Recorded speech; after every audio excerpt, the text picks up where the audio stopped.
Assalamualaikum warahmatullahi wabarakatuh. Selamat pagi.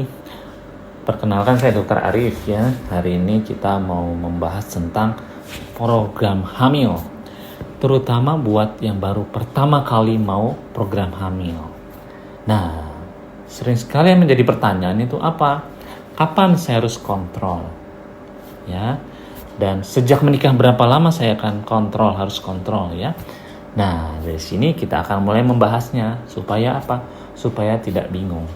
Dan yang penting, jangan sampai menunda. Karena semakin lama, ya program hamil itu akan semakin sulit. Ya, sulit hamil dalam medis itu apa?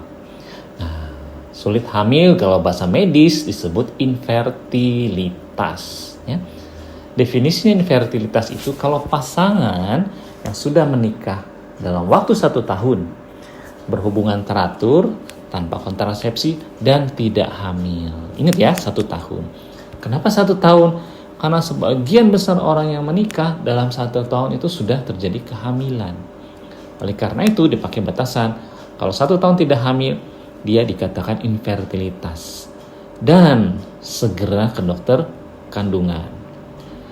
Akan tetapi kalau usianya sudah di atas 35, usia pasangan, terutama usia pasangan yang wanitanya sudah di atas 35 tahun, 6 bulan menikah tidak hamil, jangan nunggu 1 tahun, langsung periksakan diri. Jadi, 1 tahun setelah menikah dan tidak hamil, segera periksakan diri. Ya, pertanyaan berikutnya yang sering ditanyakan, kapan saya harus mulai kontrol untuk program hamil? Oke. Sebaiknya kontrol pada saat haid hari kedua. Ya. Haid hari kedua itu dihitung dari pertama haid. Misalnya hari ini tanggal 10. Nah, disebut hari pertama. Jadi kontrolnya haid hari kedua, berarti hari tanggal 11. Tapi kalau tanggal 11 libur, ya boleh maju, boleh mundur. Nah, kita akan lihat apa? Kita akan lihat dinding rahimnya. Yang kedua, kita akan lihat sel telurnya. Sel telur pada saat haid selalu kecil. Ya. Nah, kapan kita evaluasi? Nah, kita akan evaluasi hari ke-12 dari pertama haid. Tujuannya apa? Kita akan lihat sel telurnya ada yang tumbuh atau enggak. Ukurannya kurang lebih 2 cm. Kalau ada sel telur yang tumbuh ukurannya 2 cm, kemungkinan dia akan berovulasi atau bahasa awamnya ya subur kalau kata orang ya. Nah, kalau sel telurnya tidak ada yang tumbuh, artinya kemungkinan besar pasiennya tidak berovulasi. Ya, pemeriksaan yang kita gunakan adalah USG transvaginal. USG-nya lewat vagina. Jadi bukan USG lewat perut. Karena USG lewat vagina itu kita bisa langsung lebih jelas melihat sel telur dan dinding rahimnya. Jadi kesimpulannya, kalau mau promil, kontrol pertama kali pada saat haid hari kedua. Dihitung dari pertama haid. Kemudian kita akan evaluasi lagi haid hari ke-12 dari pertama haid. Dengan catatan, kalau ternyata jatuhnya hari libur, tanggal merah, boleh maju 1 hari, boleh mundur 2 hari. Nah, ini adalah proses terjadinya kehamilan.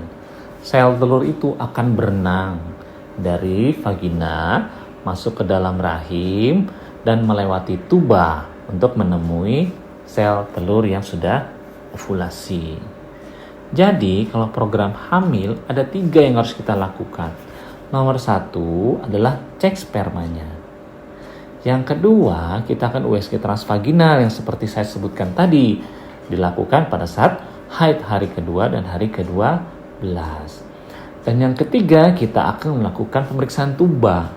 Tuba itu saluran yang kecil yang berfungsi sebagai jembatan penghubung untuk bertemunya sperma dan sel telur. Nah, untuk ngecek tuba ini kita bisa lakukan beberapa pemeriksaan seperti SIS atau Salin Infusion Sonography atau juga bisa dengan HSG.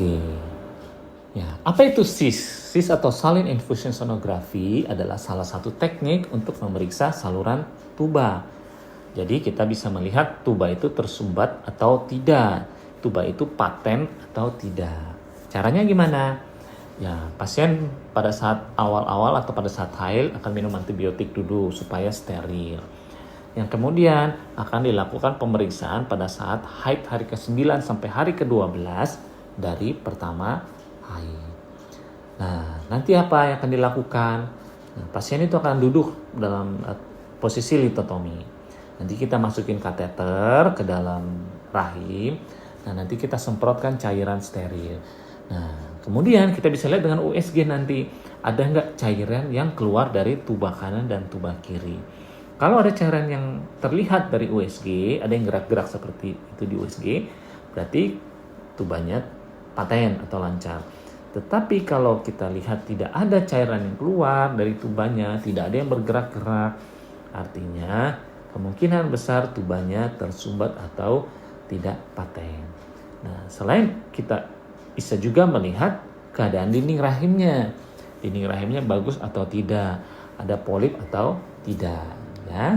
Nah, sebelum melakukan sis tidak boleh berhubungan dulu dengan suami supaya bersih dulu atau steril di dalam rahimnya. Jadi kesimpulannya, infertilitas itu tidak hamil dalam 1 tahun setelah menikah dan berhubungan teratur. Jangan menunda pemeriksaan. Kalau 1 tahun tidak hamil, segera periksakan. Dan jangan lupa, sebaiknya datang bersama pasangannya. Ya. Kalau tidak bisa, ya pemeriksaan berikutnya. Paling tidak kita harus konseling dua-duanya. Kalau program hamil, dua-duanya diperiksa. Ya, justru langkah awal yang harus diperiksa adalah suaminya. Kita harus cek benih spermanya. Nah, jadi untuk pemeriksaan berikutnya kalau berhalangan, ya paling tidak istrinya harus selalu datang dan suaminya sudah pernah dikonseling. Kontrol pertama pada saat haid hari ke-2.